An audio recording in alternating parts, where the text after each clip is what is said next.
Of all the hundreds of thousands of pieces of space junk and nearly 1,500 satellites in orbit around the Earth, it may come as a surprise to know that there has only been one major collision involving a manned spacecraft, and it affected both the Russians and the Americans. After the Apollo moon landings, the US switched its long-term goal to the space shuttle system, and the Soviet Union shifted its focus to a permanent working presence in space. During the 1970s, the Soviet design bureau OKB-1 developed the first manned space stations called Salyut. As the Salyuts came to the end of their working life, a new permanent space station was created that would become known as Mir.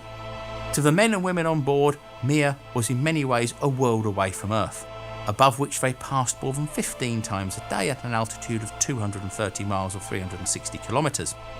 The 130-ton habitation was able to support human life with a resupply just 3 times a year via the automated Progress cargo vessels. But when the USSR dissolved in 1991, the crew of Mir found themselves operating a space station with an uncertain future. Mir went from a Soviet space station to a Russian space station, and just as the Soviet Empire fell away leaving just Russia, so did the budget for space programs like Mir, and the newly formed Russian Space Agency was hamstrung by lack of funds and infighting between the powerful design bureaus. This scared the Americans. If the Russian Space Agency failed, there would be a lot of highly qualified but unemployed rocket engineers looking for work, and countries like Iran and North Korea would be more than willing to give them new jobs. In June 1992, the new Russian President Boris Yeltsin and the US President George H.W. Bush announced a program of cooperation between the two nations. Basically, the US would supply funds to keep the Russian Space Agency afloat, and the Russians would share their expertise in long-term manned space operations. They would also allow regular space shuttle missions to visit and service Mir, and in addition NASA would fund additional space station modules which would otherwise have been scrapped. One of these was named Spectre and was docked with Mir in 1995. Originally a US military project to test anti-missile defence systems, Spectre was reconfigured, adding 700 kilos of American equipment and instruments, and would also become the living quarters for visiting American astronauts arriving on the shuttle. The Spectre module would also help keep the lights on. Mir was suffering from electrical shortages due to its ageing solar panels. A second row of solar panels replaced Spectre's original military hardware, doubling the total power generation. By February 1997, Mir had already exceeded its expected operational life of 5 years twice over, but the Russian space station apparently still had a future. However, astronauts arriving with Expedition 23 were immediately met with a reminder of Mir's ageing systems. As their Soyuz spacecraft approached the station, the automatic docking system was misaligned.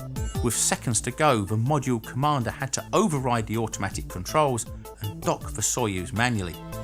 Mir's automated docking system, known as KERS, had become a concern.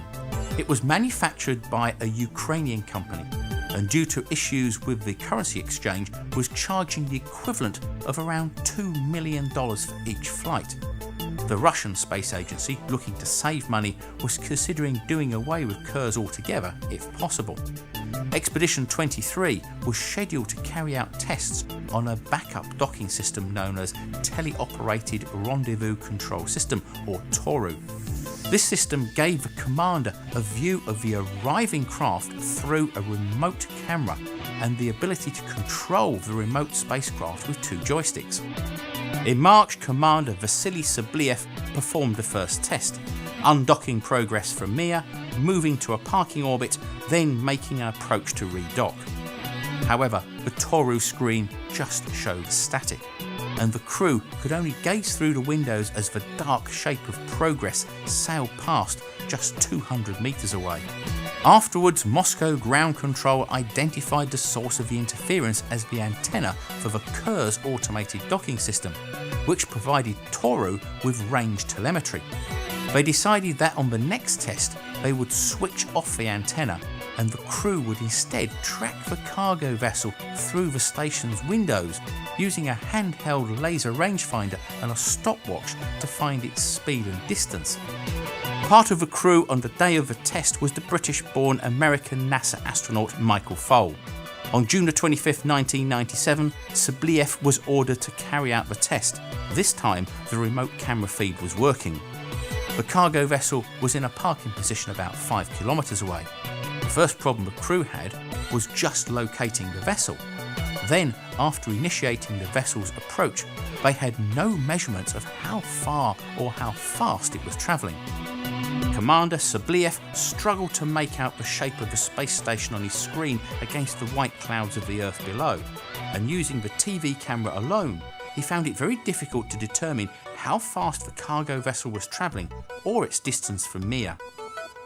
To try and work out the speed and distance, Michael Foale was given a laser rangefinder and told to look out for the supply ship, but his line of sight to the vessel from Mir was obscured by the solar panels. By the time they had located the cargo vessel, it was about 150 metres away and travelling fast. Sobolev applied the braking thrusters, but the craft was travelling too fast to stop in time. As can be seen in this footage of a remote camera view, Sobolev is heard telling Michael to get out and go to the Soyuz return craft as the cargo vessel approaches. As the cargo vessel sailed past the docking port, it hit a solar array, then the Spectre module, breaching the hull. Inside Mir, decompression alarms sounded and the whole station rocked and entered a slow spin. If the crew could not contain the breach, they would have less than 30 minutes of air left and they would have to abandon the station. They scrambled to cut the cables through the hatch to Spectre and eventually sealed off the module. But that wasn't the only problem. Mir was now spinning because of the collision and the solar panels were moving away from the sun, and soon the power would fail. The main computer powered down and the usually noisy station went silent. For the next day, the crew worked in darkness, mopping up condensation from the station walls and diagnosing the damage from the collision. Slowly tumbling, Mir only had power to communicate with ground control when the solar panels caught the sun. Peering out through the windows of the airlock, Michael Foale used a sailor's technique with a scientist's knowledge of physics to estimate the station's rotation against the stars. Using this data, Russian ground control fired Mir's onboard engines and stabilised the spin enough to regain the power once more. After the collision, the cargo vessel was moved away from Mir and deorbited to burn up on re-entry.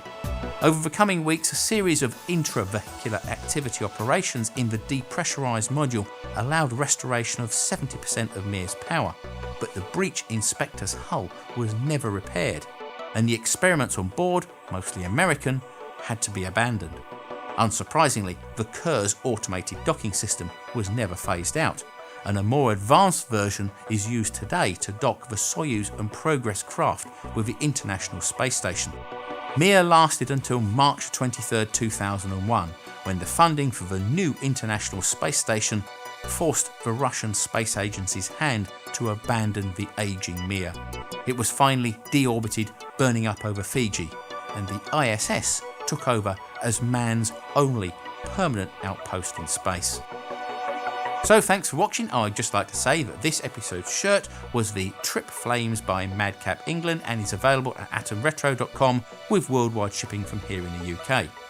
We also have the Curious Droid Facebook page, the link is in the channel page. And I'd also like to take the time to thank all of our Patreons for their ongoing support, and if you would like to support us, then please visit our Patreon page in the link showing. So as always, thanks for watching, and please subscribe, rate and share.